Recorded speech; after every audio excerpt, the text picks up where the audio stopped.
business and things to keep in mind if you're not already keeping in mind, and maybe some things to take note of.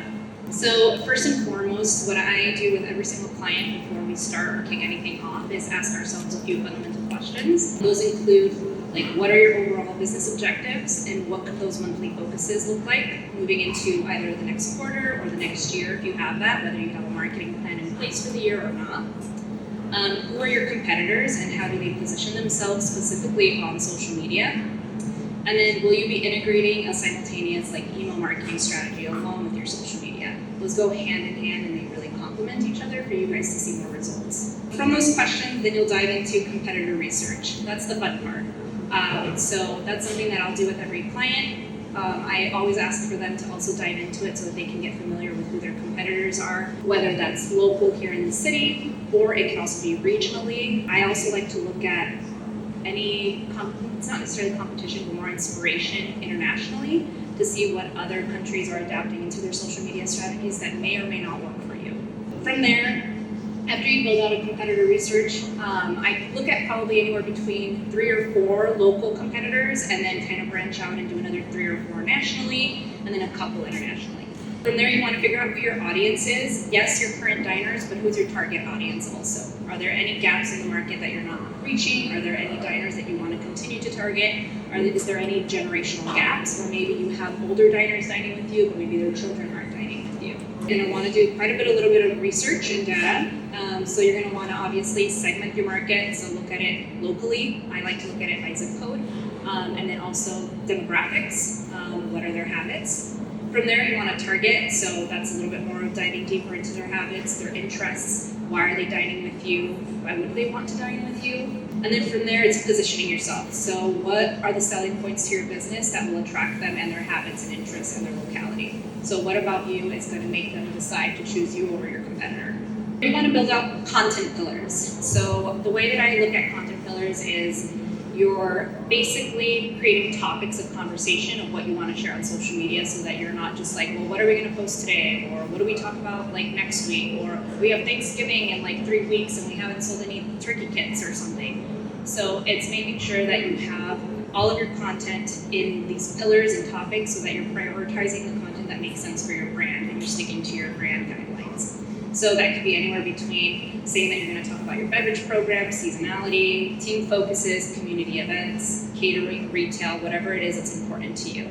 I like to keep anywhere between 5 to 7 content pillars. Those will kind of shift through what's prioritized seasonally for you. After that, you'll determine a voice and tone. Whether you already have one when you started your brand, sometimes you need to hyper-define that with social media. It's not necessarily what you're using on your website. It needs to be a little bit more personal. You find keywords that define your brand.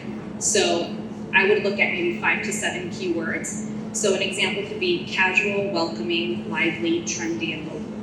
Let's say if those are your keywords, then you basically summarize all of that into who your personality is and what that voice and tone looks like for you on social media. How are you talking to your guests? How do you make it personal? How are you humanizing your concept?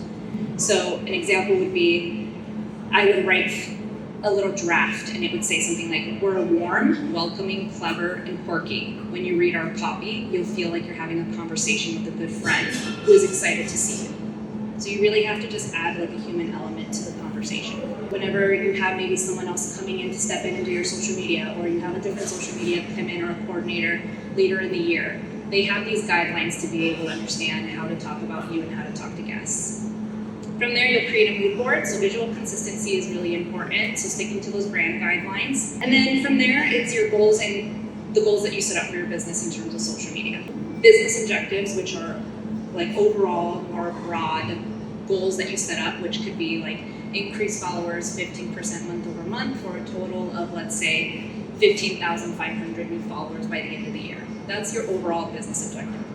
But then break that down a little bit more and make it digestible and find monthly focuses that will help you achieve that. Your monthly focuses could be something like collaborating with local farmers markets. It could be to increase your reach and views. It could be create a monthly video series that brings users back for relevant and consistent content.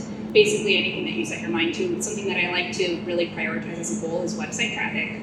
So increasing your link in bio clicks, so making sure that you're consciously driving any users that are on your profile or looking at your content to click your link in bio to just go to your website and spend as much time enveloped within your brand as much as possible.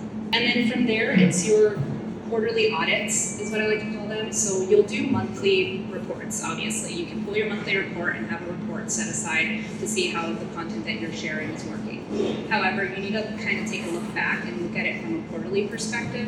Content never, it's always on and it's always live. So a post that you had, let's say October 1st, is still performing and gaining traction in January. So look at your quarterly reports, get a better picture of what's working, what's not working, and then optimize. You have to constantly be making changes to it. Give it some time and then make some optimizations, make some changes. Really get in there and understand why people are interacting with your content